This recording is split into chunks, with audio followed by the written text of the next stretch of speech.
তাই লক্ষ্মণ কি করছে, আদে সীতা দেবী আগে আগে যায়, লক্ষ্মণ আমার পেছনে পেছনে। সীতা দেবী মনের আনন্দে আগে আগে যাচ্ছে। হরিবল হরিবল।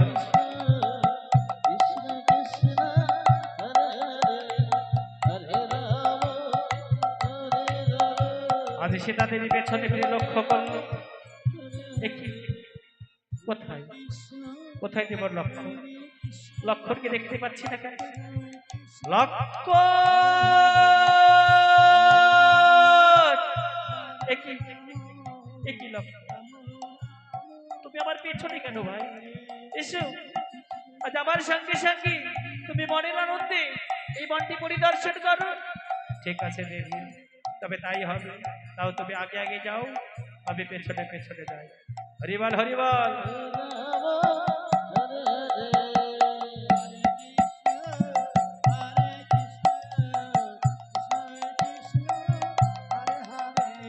এদিকে সীতা দেবী মনের আনন্দে নৃত্য করে,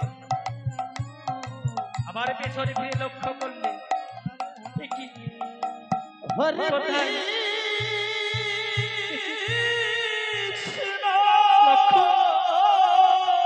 লক্ষ্মণ,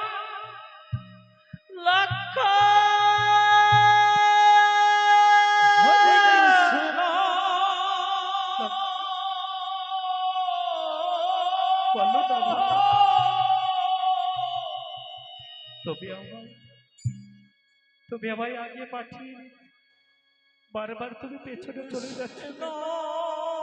দেখি দেখি তোমার ডয়নে বাড়ি, বলো না ভাই কি হয়েছে, একটি বারে বলো। তোমার ডয়নে বাড়িতে আমি কোনোদিন দেখি নাই ভাই।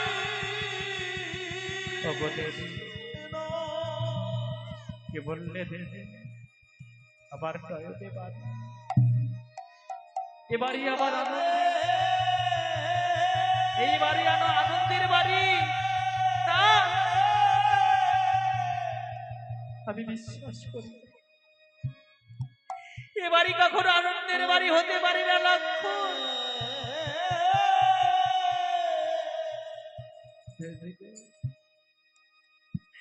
সত্যই বলছি, এই মনোভ্রমণে আজি তোমার আনন্দ দেখে আমি আর স্থির থাকতে না পেরে এই বাড়িকে আমি ধরে রাখতে পারব না। তাই তো বাড়ি আমার না, আমি বিশ্বাস করি না এ হতে পারে। বলো, সত্য করে বলেন না লক্ষ্মণ, কি হয়েছে একটি বার আমায় খুলে বলো। যতই আঘাত আসুক না আমি সবই মুখ বুঝে সহ্য করবো, শুধু একটি বারে বলো।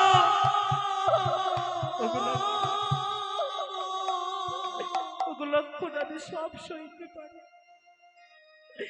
শুধু তোমার এই নয়নের বাড়ি আমি সইতে পারি না ভাই। বলো একটি বারে খুলে বলো কি হয়েছে। আমি পারবো না, আমি কিছুতেই বলতে পারবো না দেবী, তুমি তোমার আদেশ ফিরিয়ে দাও। হরে কৃষ্ণ,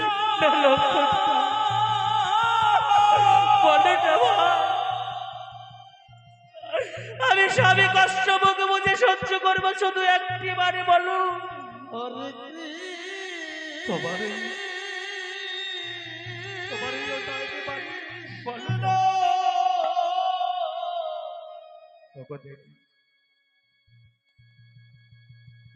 আমি তোমায় বলতে পারবো, আমি কিছুতেই তোমায় বলতে পারবো না। আমি তোমার কোনো কথা শুনবো না। বলো না ভাই, সত্য করে বলো না কি হয়েছে, একবার বলো না। তুমি যখন আমার কোনো কথা শুনবে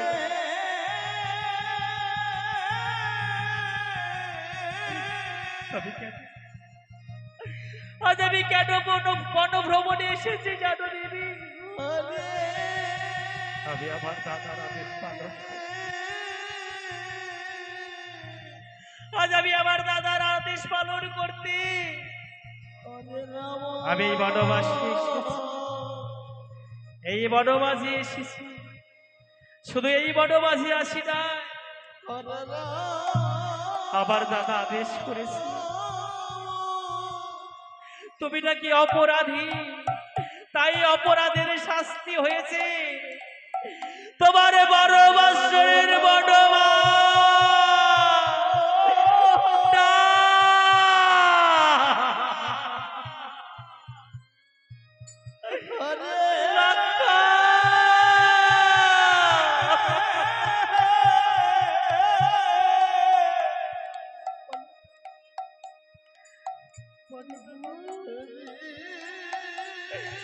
আজ আমি কি এমন অপরাধী করেছিলাম এরকম করে যার জন্য আমাকে 12 বৎসরের বনবাসী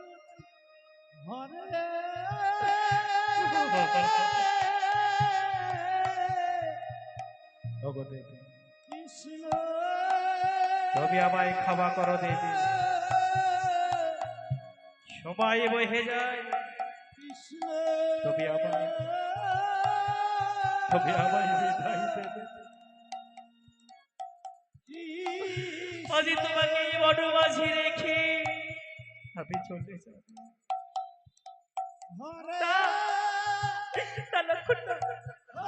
আমি তোমাকে কিছুতে যেতে দেব না। এই বনবাসী আমি একাকিনী নারী, আজ আমি কেমন করে থাকবো বলুন না? আমি পারবো না, আমি পারবো না লক্ষণ, আমি পারবো না। আমি কিছুতেই বনবাসে থাকতে পারবো না।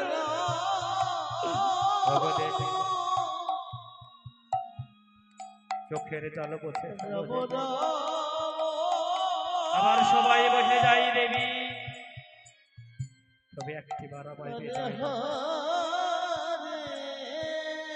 তবে একটিবার আমায় বিদায় দাও দেবী। হরে কৃষ্ণ হরি বল, হরি বল,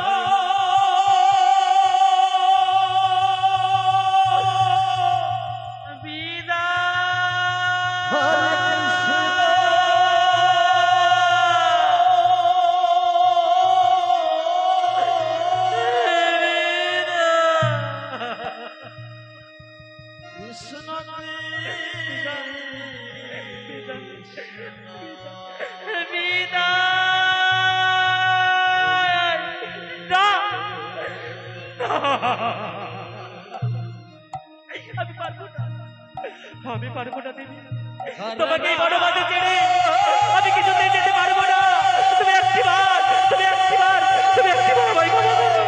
না না লক্ষণটা অমন করে বলো না, এই বনবাসে আমি একাকিনী নারী, আমি কেমন করে থাকবো? না, আমি পারবো না।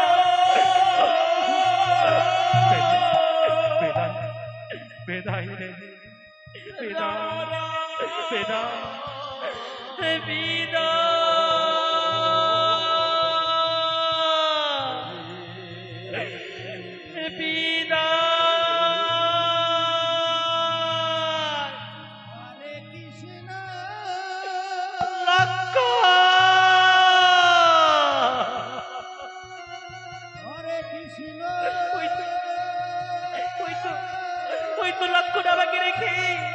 আমাকে রেখে চলে গেল এই বনবাসে।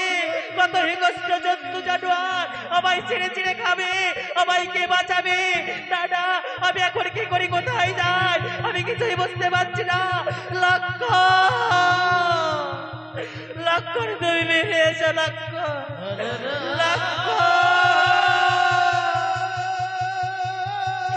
কে কোথায় আছো? কে কোথায় আছো? আমায় বাঁচাও, কে কোথায় আছো? আমায় বাঁচাও।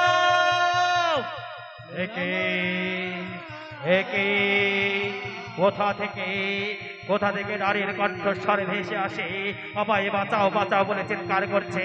দাদা আমি আর বিলম্ব করবো না, আমি এক্ষুনি ছুটে যাব। কোথা থেকে সেই নারীর করুণার তোরাদ ভেসে আসে, আমি আসছি। কে কোথায় আছো? আমায় বাঁচাও, কে কোথায় আছো? আমায় বাঁচাও। একে শুনতে পাই কোথা থেকে সেই নারীর কণ্ঠস্বর ভেসে আসে। কে যেন বাঁচাও বাঁচাও বলে চিৎকার করছে। দাদা, এই গভীর অরণ্য কত হিংস্র জন্তু জানোয়ার বসবাস করে, ওই জন্তু জানোয়ার বুঝি দাদা এ হতে পারে না। তাই এই এই পরিস্তপবাণীকে আমি তন্ন তন্ন করে খুঁজবো। যাই একটিবার এগিয়ে দেখি। আমি আসছি জননী, কে কোথায় আছো আমায়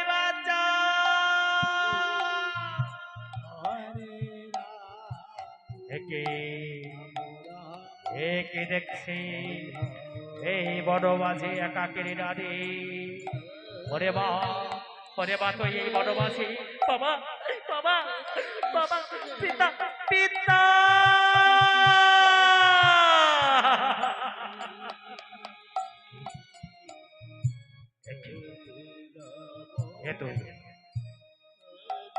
এই বড় মাঝে তুই আমায় পিতা বলে ডাকলি, এই বড় মাঝে তুই কেমন করে এসেছিস একটিবার খুলে বলতো মা।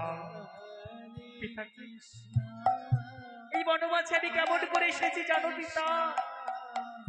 এই বনবাসে আজ পথ ভুলে আমি বনবাসে পৌঁছে গেছি। কেবল নিপদ বলে তুই